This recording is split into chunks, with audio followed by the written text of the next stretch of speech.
Praise God. At manati tayo nakatayo mga kapatid. At hinahanyahan ko yung magdasal para humingi tayo ng gabay sa ating Panginoon. Praise God. Hallelujah, Lord God. Ama namin Diyos, Diyos na makapangyarihan sa lahat. Muli, Ama, muli ka namin dinadakila at pinupuri, Lord God. At linalahati sa oras na to, maraming salamat po at patuloy nyo kaming ginagabayan upang makadalo kami sa mga gantong gawain, Lord God, upang purihin ka, dakilain, Panginoon, Lord God. Patuloy po kaming nangingi sa inyo ng kapatawaran. Nawa patuloy nyo kaming linisin ang aming mga puso at isipan, alisin yung anong pong karumihan, Lord God, upang maging kaayaya kami sa inyong harapan, Panginoon. At gabayan nyo kami, Lord God, sa anong pong iisipin namin at gagawin namin, Lord God, sa araw-araw ng aming buhay. Alam po namin na wala po kami magagawa, Panginoon, Lord God, kung wala kayo sa aming mga buhay. Patuloy po kami nagpapakumbaba sa inyong harapan, Panginoon, Lord God. At nawa, Panginoon, Lord God, ay isugo nyo na yung bugtong na anak, Lord God, upang matapos na anong pong paghihirap namin dito, anong pong hindi na namin maranasan pa, anong pong kasamaan dito sa sanlibutan to, Lord God, dahil parumi na po ng parumi ang lugar na ito, Panginoon Lord God, na naway layo nyo na kami at isama nyo na po kami, Panginoon Lord God. Ito po ang inaasam ng bawat isa, Lord God, sa inyo, Panginoon Lord God. Ito po ang aming iisang dalangin sa inyo na nawa mangyari na, Panginoon Lord God, na isugo nyo na yung bugtong na anak, Panginoon, upang kami makasama sa inyong kaharian na ipinangako nyo sa amin, Panginoon. Lord God, maraming salamat po at patuloy po kami nangingi sa inyo ng paggabay sa oras na to. Nawa gamitin nyo ang inyong abang lingkod na ito na maging daluyan lamang ng inyong mga banal na salita. Na nawa kayong makita, kayong maluwalhati, kayong may taas sa bawat sasalitain sa pulpitong ito, Panginoon Lord God. At nawa, ang bawat salita na aming maririnig ay may tanim sa aming mga puso at magamit sa aming pang-araw-araw na buhay upang kami hindi may sama ng kaaway, Lord God. Nawa maging sandata namin to laban sa Kanya, Panginoon Lord God, at gamitin nyo kami palagi ng inyong mga banal na salita upang kami maging kaayaya sa inyong harapan hanggang sa pagbabalik na inyong bugtong na anak, Panginoon. Muli, Ama, maraming salamat po at muli inyong gabayan ang apat na sulok ng tahanan to na nawa, huwag nyo ngayaan makagambala ang anong pong kasamaan, Panginoon Lord God, at upang patuloy namin at maayos namin may raos ang gawain to sa pagluluhati sa inyo, pagdakila sa inyo, Panginoon. Muli, Ama, maraming salamat po. Ito po ang aming mga samot dalangin sa inyo sa pangalan bugtong niyong anak na si Jesus namin tagapagligtas. Amen. Praise God. At buksan po natin ang ating mga Biblia, mga kapatid, sa John 4. At tatalakayin natin ang 43 to 54. John 4, 43, 54. Sabi po, sa 44, Now after 2 days, he departed thence and went into Galilee.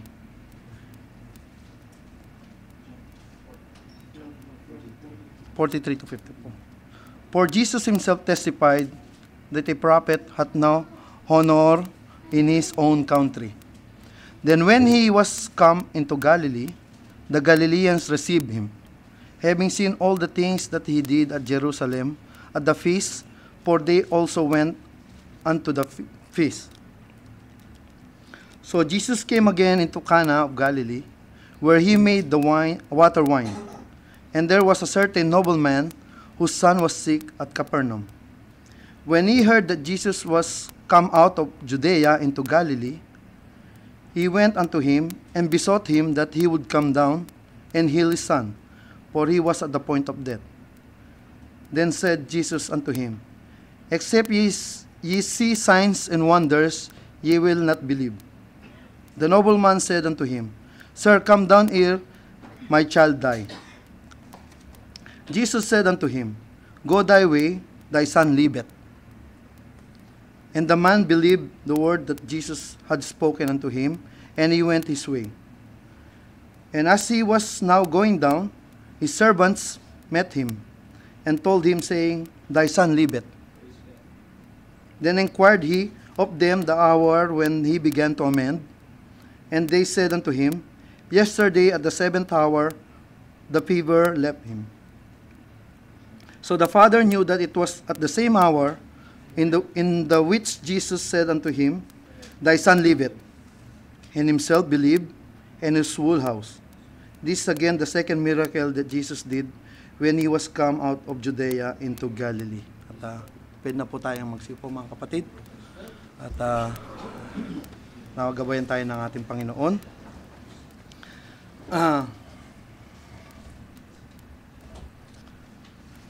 Sabi sa John 4,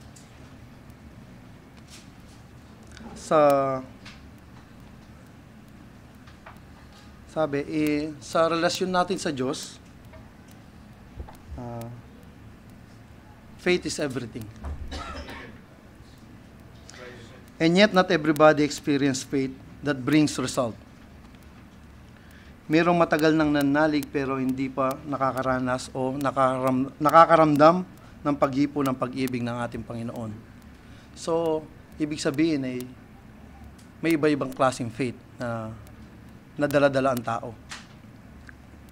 Sabi sa John 4:43 to 45, ang sabi, pagkaroon daw ng 2 araw, nag-depart si Jesus at pumunta sa Galilea. At si Jesus mismo, tinetestify niya na that a prophet hath no honor in his own country, sabi niya. At nang pumunta siya sa Galilee, malugod siyang tinanggap ng mga Galileans. So, ito ay isang katotohanan na kinikilala ng ating Panginoon sa mga ganung bagay na nabihira ang tunay na lingkod ng Diyos na kinikilala sa kanyang sariling pamilya o sa kanyang bayan. Pero ngayon, pagpasok nga niya sa Galilee, ito'y malugod siyang tinanggap ng mga Galileans. Siya ay, dahil sariwa pa sa kanila ang unang, na-witness nila ang unang miracle na ginawa ng ating Panginoon, na kung saan ay yung tubig ay ginawa niyang primera klaseng alak. Okay, balik tayo sa history o tradition ng mga Hudyo. Ang sabi sa history, sineserve ang alak ng, pag may mga ganyang okasyon o may kasalan, may mga event, sineserve ang pinaka-best na alak sa una. Bakit? Kaya, ang nangyari nung sa Panginoong Yesus, bakit? Kasi nalaman din natin dito na may nag-react. Sabi, bakit sa huli nyo sinerve yung pinakamasarap na alak? Okay.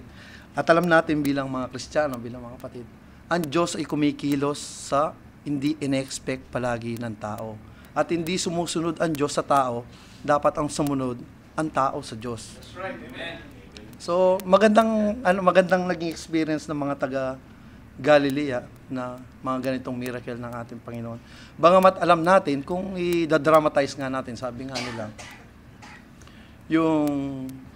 kung tutuusin, siguro, yung mga alak na yun, yung mga banga, hindi naman, nandyan sa kung saan yung mga guests, nakikita yung mga banga. Siyempre, nakatagan. Parang sa atin din, yung mga handa, nakatago, dinadala na lang sa mga mesa, parang gano'n.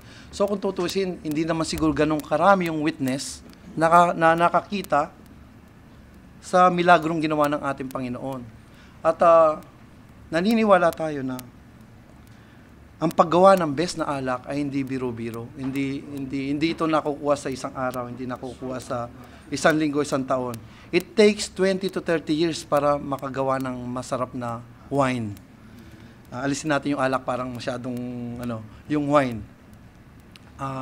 So it takes long time na process para mangyari ang mga ganung bagay. Pero pagmasdan nyo mga kapatid, paggawa ng Diyos, sabi nga, ang Panginoon, siya ang Diyos ng acceleration. Walang time limit, walang time na boundary ang pagkilos ng ating Panginoon. So sa mga ganung bagay, yung 20 to 30 years, segundo lang niyang ginawa, iglap lang niyang ginawa.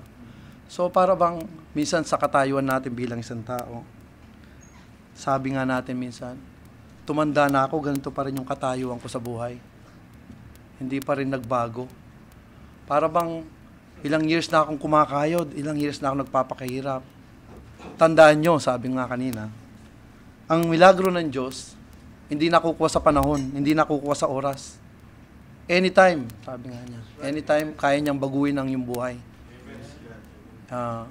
Naalala ko pa nga na kahit siguro sino sa atin, ang dami na nagpatotoo dito sa hindi natin ina-expect sa katayuan natin ngayon. Sino magsasabi sa atin na naghihirap tayo? Siguro naman, pag ikinumpara mo sa ibang tao, may mga ibang tao dyan, isang beses lang kumakain sa isang araw. Tapos ikukumpara mo yung sarili, para bang, minsan naiiyak nga ako na, pag malamo mo na, ang katayuan mo, reklamo tayo ng reklamo, hindi natin naiisip yung, paano kaya ibang tao? Siguro mas masigit pa nga sa paghihirap na dinadanas natin ngayon. Kailangan palaging isipin natin positive ang nangyayari sa ating buhay. At ang isang challenge o isang problema, gawin natin as challenge sa kung paano mas magiging positive result sa atin. Dapat ganun ang isang buhay ng isang Kristiyano. So sabi nga kanina, yung alak 20 to 30 years. Yung trabaho mo, yung paghihirap mo, palagi mo hindi kayang baguhin ng Panginoon sa isang iglap lamang. Wala pong imposible sa ating Diyos, mga kapatid. At tuloy tayo sa verse 46 to 47. So Jesus came again into Cana of Galilee, where he made the water wine. And there was a certain nobleman whose son was sick at Capernaum. When he heard that Jesus was come out of Judea into Galilee, he went unto him and besought him that he would come down and heal his son, for he was at the point of death. Then Jesus said unto him, Except ye see a sign and wonders, ye shall not believe. Magugunita natin na ang unang miracle nga ni Jesus sa Cana nangyari yun sa Cana. So parang lumalabas nito parang pangalawang miracle na ni Jesus to sa Cana.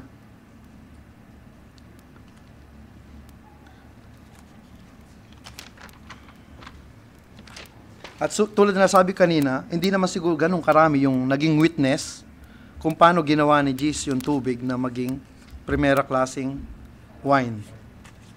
Ito'y parang chismis lang o balita lamang na nagpasa-pasa sa mga tao doon ang ginawa ni Jesucristo.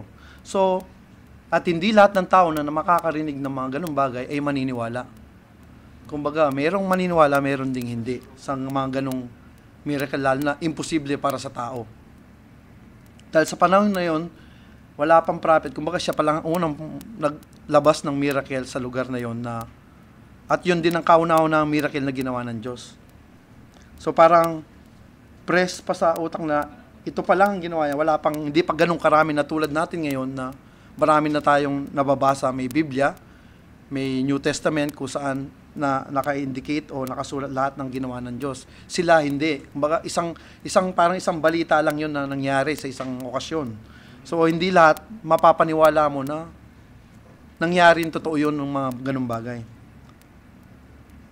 So sa pagkakataon to sa sinabi na may isang opisyal sa bayan na 'yon na hindi ko rin masabi na naniwala doon sa bali-balita na may naggagawa ng miracle. Ang isang official o isang tatay na nag-intercede para sa kanyang may sakit na anak. Ang sabi pa nga dito talagang nag-aagaw buhay na yung anak niya. Kung matatandaan nyo, maraming klaseng ganito na sinulat sa Biblia. Yun yung anak din alipin yata ng centurion, tsaka yung si Jairus. Si Jairus naman, anak niyang babae. Ito naman, anak niyang lalaki. So, kala ko nga nung una, iisa lang to kaya tinignan ko ulit sa ibang verse. So, magkaiba pa lang ang sitwasyon nila. Yung kay Jairus, anak niyang babae, ito anak na lalaki, ang sabi. Sabi niya, yung son, kaya binanggit niyang son, libet, sabi ni Jesus. So, sa pagkakataon to, ang tatay ang nag-intercede. Bagamat alam natin ang mga mother, ang mga magulang, ang mga nanay, ang great intercessor, dito sa pagkakataon to, ang tatay ang nag-intercede. At bilang mananampalataya, hindi sa atin na either yung nanay mo o tatay mo ang nag-i-intercede sa Panginoon. Tulad natin dito, may sample ko na ang ating mga magulang, ang aking tatay dito ay nag-intercede para sa amin, para sa Diyos, para maniwala kami sa Panginoon, para hindi lihim sa inyo na kundi dahil sa Kanya, hindi namin makikilala rin ng Diyos, kung paano niya itinalakay sa amin, paano niya diniscuss, paano niya binrot sa amin, pinakilala sa amin si Jesus, ang ating Panginoon, hindi rin namin siya makikilala, kundi hanggang ngayon, sana nandun pa kami sa lumang katuruan o sa buhay ng Katoliko. So, sa pagkakataon to, ay namagitan yung Ama para ilapit sa Diyos ang kanyang may sakit na anak. So, sabi nga, may nabasa rin ako dito sa kaka-search ko rin sa internet. Praise God.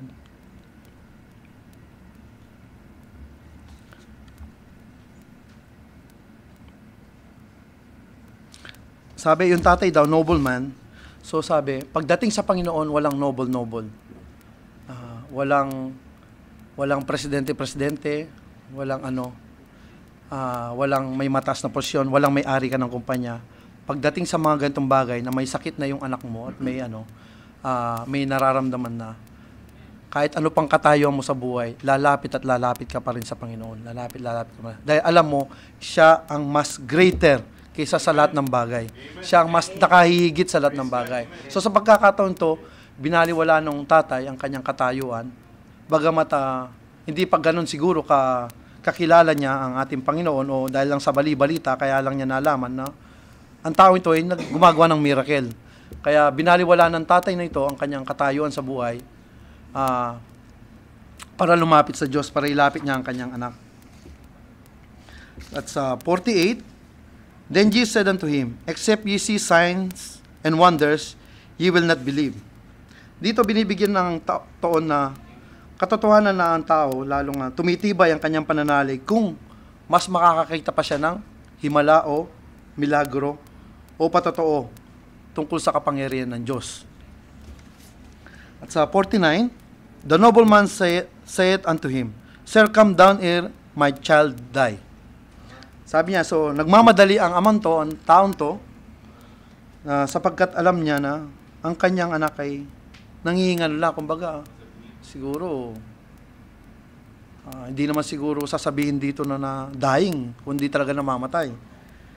So, ang sitwasyon niya, nag-aagaw buhay na yung anak niya. At maluba, at masasabi natin na maluba na ang katayuan ng kanyang anak. Sabi niya, pakiusap po. So, nakiusap siya na puntahan nawa ng Panginoon ng kanyang anak. At baka ito ay malagutan na ng hininga. So, there was haste in his mission. Nagmamadali siya dahil kalaban niya ay oras para sa buhay ng kanyang anak. So, sa 50, Jesus said unto him, Go thy way, thy son liveth. Parang ang sarap pakinggan, ano? And the man believed, ito pa yung isa, and the man believed, with ED. The man believed the word that Jesus had spoken unto him, and he went into his way. Sabi niya, the man believed Jesus. Sabi niya. And started back home. Meron ba kayong meron ba tayong narinig na nagtanong ba yung tao na, paano? Ano? Saan? O mga ganung bagay na nag-doubt o nagkatiting man lang na, karugtong man lang na sentence na nakitaan yung amanto na sa sinabi ng Panginoon na sa maiksing sentence na sinabi niya, thy son liveth, at tumalikod na siya at sumunod at naniwala sa sinabi ng Diyos. Para bang naalala ko tuloy si yung faith niya, no? Parang matindi. Bagamat, sabi nga, ang tao, hanggang walang nakikita, hindi basta-basta naniniwala. Pero siya, bali-balita, hindi naman sinabi na nag-atento doon sa wedding ceremony na ginawang miracle ng Diyos. Wala naman sinabi na isa siya sa mga naka-witness. Kumbaga, siguro ito nabaltaan lamang niya na manggagamot ang ating Panginoon. Kaya siya lumapit. At bilang manggagamot, siguro sa isang normal na tao, may tendency tayo na sabihin natin faith healer to, ilalapit natin isang tao. Magtatanong ka anong dapat kong gawin, anong mga dapat na sundin o anong klaseng panggagamot. May mga tanong tayo, pero ito, sa pagkakataon to, ni isang tanong, hindi nagtanong yung isang tao, kundi sumunod at naniwala. Ang sabi niya, mabubuhay ang iyong anak, hindi siya mamamatay, umuwi ka na at puntahan mo na yung anak. At nanalig ang lalaki at umuwi nga siya.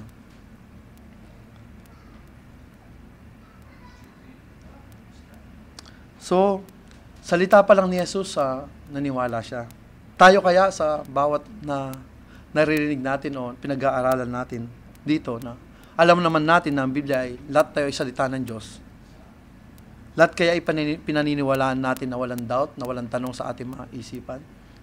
Minsan ba pumasok sa ating isipan na kung minsan may binabanggit dito, may sinishare ang ating mga kapatid, nagkaka-doubt ba tayo sa mga bawat salitang lumalabas dito sa pulpito o sa mga sinishare na galing sa Biblia? Nawa, wala mga kapatid, ano? At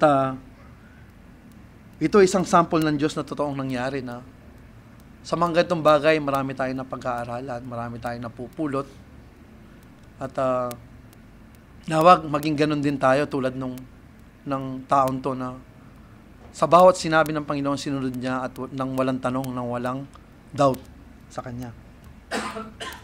Naalala ko tuloy si Abraham kung paano niya sinabihan siya ng Panginoon na i-offer ang kanyang anak. Yun, matindi yun, anak mo, pero mo, i-offer mo bilang haya mong mamatay. So sa mga ganung bagay, sila'y sumusunod ng walang tanong sa Panginoon. Amen. So, sa 51 to 53, and he was not going down, and as he was now going down, his servants met him, and told him, saying, Thy son liveth. Then inquired he of them the hour when he began to amend, and they said unto him, Yesterday at the 7th hour the fever left him. So the father knew that it was the same hour in the which Jesus said unto him, Thy son liveth. And himself believed, and his whole house. So napakaganda, no? Habang papauwi ng lalaking to at nakasalubong niya ang kanyang mga tauhan. So, again, imagine niyo, isa siyang nobleman. So, nung unang mga panahon, may mga tauhan ng mga yan, sigurado. Nakasigurado tayo na may nakasalubong niya ang kanyang mga tauhan at sinalubong din siya ng kanyang mga tauhan at sinabi nila na bumuti na po ang pakiramdam ng inyong anak. So, hindi lamang doon nagtatapos. Siguro kung tayo rin mismo, yung kagalakan lang, susugod ka na doon sa anak mo. Pero, merong umano sa isip niya na nagtanong, anong oras? Bakit kailangan niyang tinanong pa yung oras ng kanyang paggaling ng kanyang anak? So, ang sabi ng kanyang mga tauhan, at the 7th hour. Pag sinabi po kasi 7th hour, ang sinusunod po kasi noon, ng mga panahon na yon, pag umpisa po ng sunrise, doon pa lang po magbibiglang yung oras ko. Kung 6 yung sunrise, so 1 hour, yung 7 o'clock in the morning, so parang ang computation parang mag-1 ng hapon. So alam mo na ng hapon ang computation sa Hebrew time. So pagkatapos niya magtanong kung anong oras nga gumaling ang kanyang anak,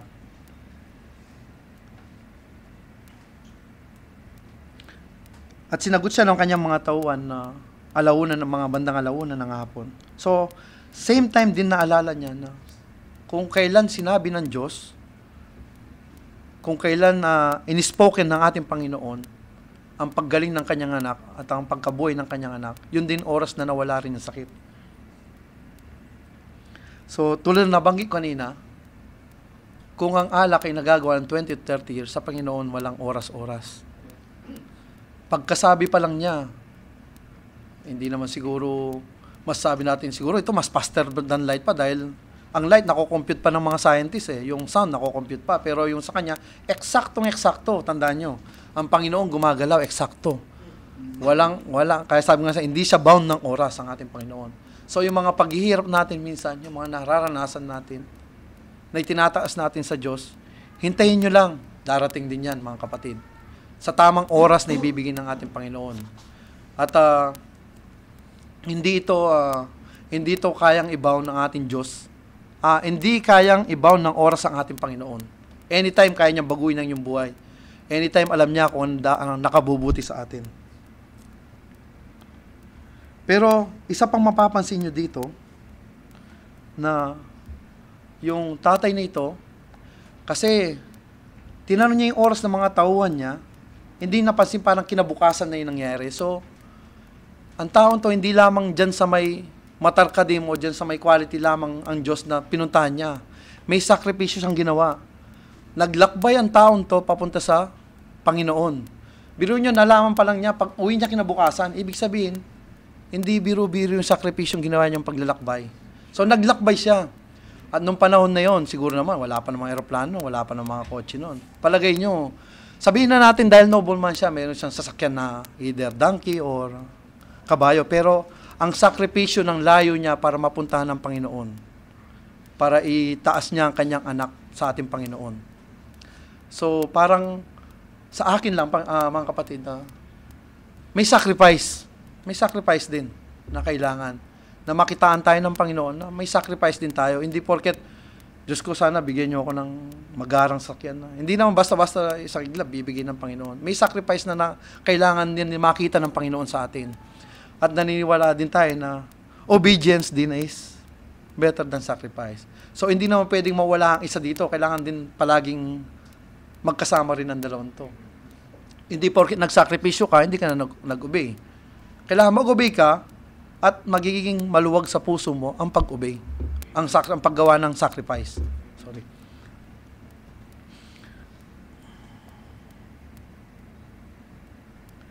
So, tulad na sinabi ko, ang Panginoon ay palaging timely sa kanyang mga gagawing mga himala. At nakalimutan kong banggitin kanina na yung paggawa niya ng alak, yung tubig na naging alak, bakit nga last natikman ng mga tao?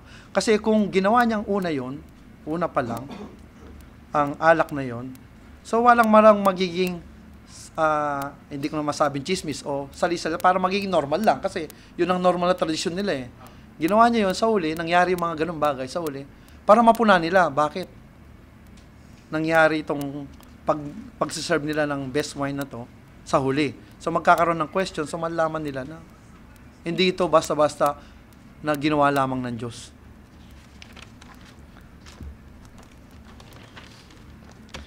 So sa bawat pagkakataon,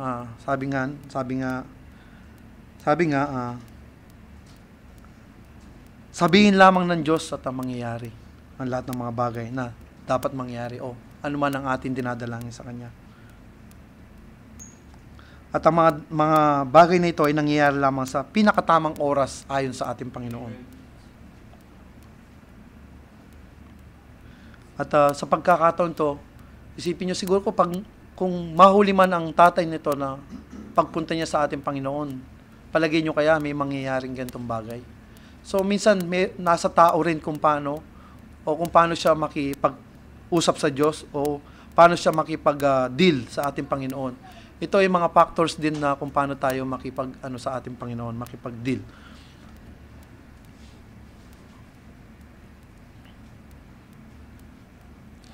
Sabi nga kanina, hindi pa naman ganun nakasulat sa libro o sa Biblia ang mga ginawa ng ating Panginoon para magkaroon ng maraming idea ang amang to para lapitan ang ating Panginoon. Kumbaga, isang beses pa nga lang nangyari sa lugar nilang himalang yun eh. At hindi pa isa sa mga witness. Kumbaga, bali-balita lang.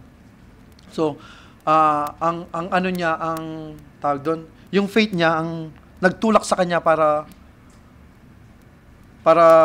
ilapit niya ang kanyang anak sa ating Panginoon. Minsan, sabi nga, mas mapalad pa nga tayo na hindi natin nakita ang ating Panginoon at tayo naniniwala. Kaysa mga taong nandun noon, na nakikita na nila ang ating Panginoon pero hindi pa sila naniwala. Sabi nga, believe in Jesus out of the little that you know of Him.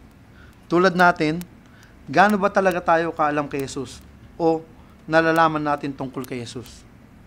Alam natin na ang Biblia ay naitalan lahat ng mga bagay tungkol sa ating Panginoon. Pero siguro, kung tutusin, mas marami pang milagro ang ginawa ng ating Diyos na marami pang hindi pa naisulat. Hindi rin naman natin na pwedeng ipagmalaki na alam na natin lahat ang tungkol sa Biblia. What we know is little. But that little become much with Jesus. Dahil siya lamang ang pwedeng gumabay sa atin para maintindihan natin siya. Hindi pwedeng sa atin lamang manggaling ang lahat ng mga kaalaman kung hindi magmamalaki tayo at tayo sa Diyos. Kailangan natin ng Panginoon para ang lahat ay maintindihan natin. Isang napakalagang lesson na natutunan natin dito, yung konti lamang ang ating nalalaman, yung konti lamang ating pananalig, patuloy lamang natin na palaguin sa pamamagitan ng paniniwala at pagsunod kay Jesus ang mga bagay na ganito. Out of the little knowledge he had of Jesus, and out of the still little faith that he had, he traveled a long way and intercede for his son's recovery. So put your faith to work. Hindi sapat na manalig. Kailangan din ay kumilos tayo, mga kapatid. Ayon sa pananalig natin. Kaya ang lalaki ito ay nagkaroon ng bunga ang kanyang pananalig dahil kumilos siya, hindi lang siya umupo, at hindi lamang siya tumunganga, mga kapatid. Hindi sapat ang naniniwala. May ginagawa ka dahil naniniwala ka, mga kapatid. Praise God. At in that case, yung tatay nga ay nag-intercede. For those who were not able to pray and believe. What is amazing about the stories, hindi naman sinabi na nanampalataya ang buong anak niya o ang buong pamilya niya. Ang kwento ng istorya ay siya ay lumapit lamang sa Diyos. So,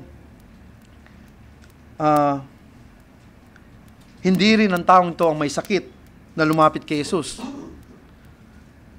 Yung ama ang nag-intercede para sa kanyang anak. At we can also intercede for others. For children, for our daughter, for our family members, for our parents, for our brothers and sisters. Ang beneficiary sa pagsakripisyo, paglalakad at paglapit ng lalaking to kay Jesus ay dahil sa kanyang anak.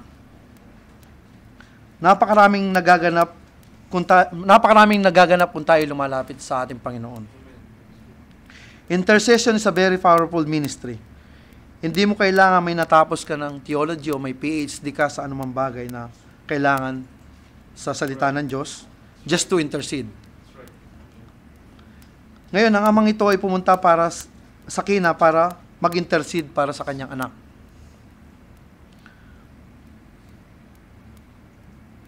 At ngayon alam natin na ang Panginoon ay wala na sa Galilee. Bilang sa panahon natin ngayon, ang Panginoon ay nasa ating mga puso. So, kung tutusin, mas mahirap pa yung dinanas niya kaysa sa atin. Direct tayong nakakapag-communicate o nakakapag-intercede ngayon sa Panginoon through prayers as through meditation sa ating Panginoon.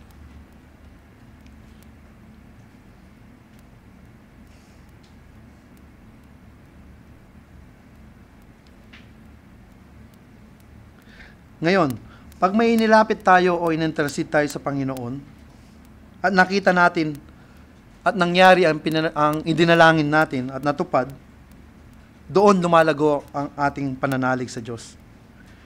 Pero kailangan lumapit ka at manalangin at makita mo kung paano ka sinasagot ng Diyos. Move up in our faith. It is important to move up in our capacity to believe by operating in your present levels. Sabi nga, kailangan hindi pababa yung faith mo. Palaging pataas ng pataas sa level. Hindi yung pabagsak. Dahil sa konti nating paniniwala, mas marami tayong makikita na magagawa ng Diyos. Sabi sa John 1, verse 50, Jesus answered and said unto him, Because I said unto thee, I saw thee under the fig tree, believest thou, thou shalt see greater things than this. Sabi niya, ito isang tao na, isang pagkakataon na isang tao na parang sumusulyap-sulyap lamang sa isang gathering ng ating Panginoon o isang pagtuturo niya na may isang taong sumisilip na nagkataon na nandun sa may ilalim ng fig tree. Dahil sa tingin niya, wala naman mabuting pwedeng manggaling sa Nazareth. Here there was a man he don't know, don't want to believe in Jesus eventually. Dahil sa tingin niya, wala naman mabuting pwedeng manggaling sa Nazareth. Pero sabi sa kanya ng Panginoon, kitang-kita kita, sabi niya, nandun ka sa milalim ng fig tree. So palagay niyo, ang taon to, sabi niya. Sabi nga niya kanina, so naniniwala ka ba? Sabi niya. Kung naniniwala ka, sabi, mas marami pa ang iyong makikita, sabi. Dahil sinabihan siya ng Panginoon, akala niya siguro sa sobrang dami ng tao, hindi siya mapapansin ng ating Panginoon. Kasi alam ng Panginoon ang laman ng ating puso. Siguro sa puso ng taon to, nakikiusyoso lang. At tinitignan niya na kung ano ang ginagawa ng ating Panginoon sa maraming tao. O siguro nagpipreach siya o nagsishare siya.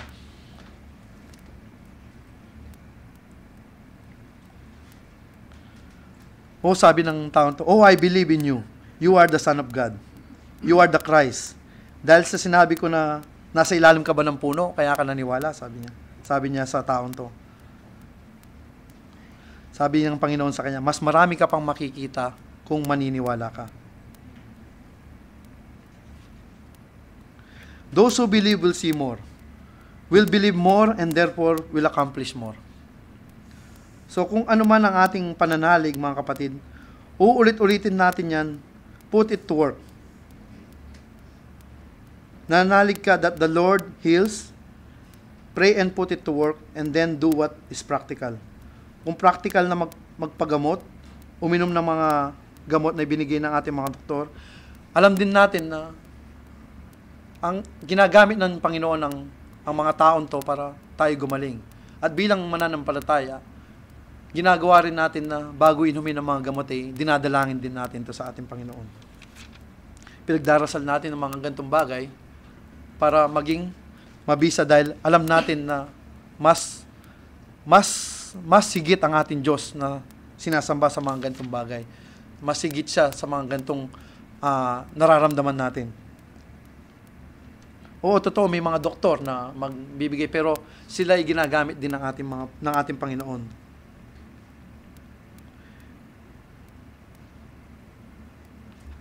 Hindi porket nananalig ka, hindi ka naiinom ng gamot. O kakain ng masustansya mga pagkain para magkaroon ka ng kalakasan sa inyong pisikal na pangangatawan. So, kailangan din natin na, alam din natin kung saan tayo lulugar. Alam natin kung kailan at saan natin kailangan ng ating Diyos. Kaya palagi tayong tinuturuan nga dito, patuloy tayong nag-aaralan para alam natin kung saan tayo tatayo sa ating pananalig sa ating Panginoon. So, balik tayo doon sa ama na may sakit ang kanyang anak. So, dahil gumaling ang anak ng taon to, ang buong pamilya niya ay nanalig.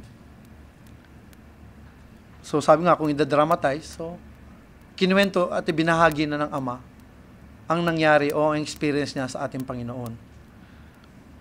So, ang tatay ang naging intercessor sa ganitong pagkakataon, sa istoryang ito.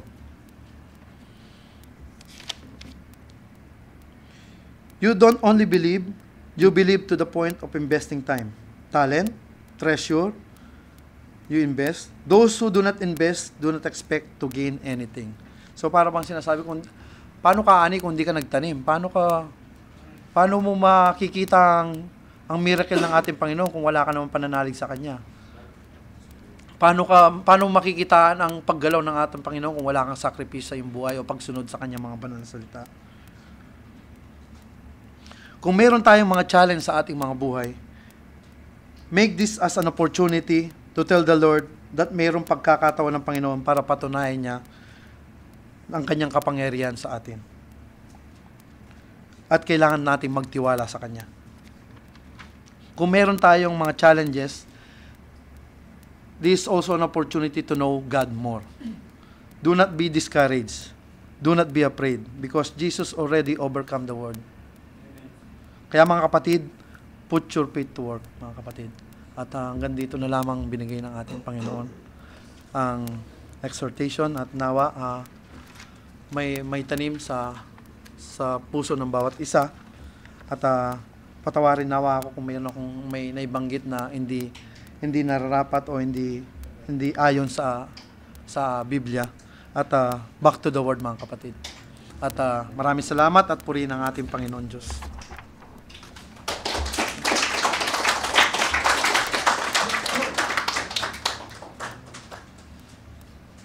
Praise God. Salamat sa ating Panginoon sa nagdaang exhortation, mga kapatid. At, sa pagpapatuloy ng ating gawain sa hindi pagtatagal, tayo magsitayo na, mga kapatid, at tayo mag-awitan sa ating Panginoon. Binibigay ko sa ating song leader.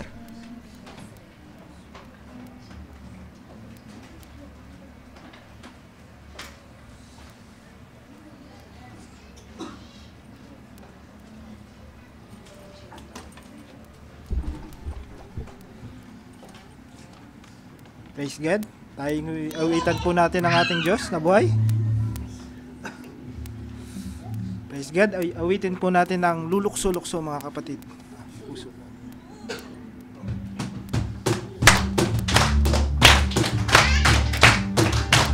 Lulukso-lukso ang puso ko sa ligayang natamo.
I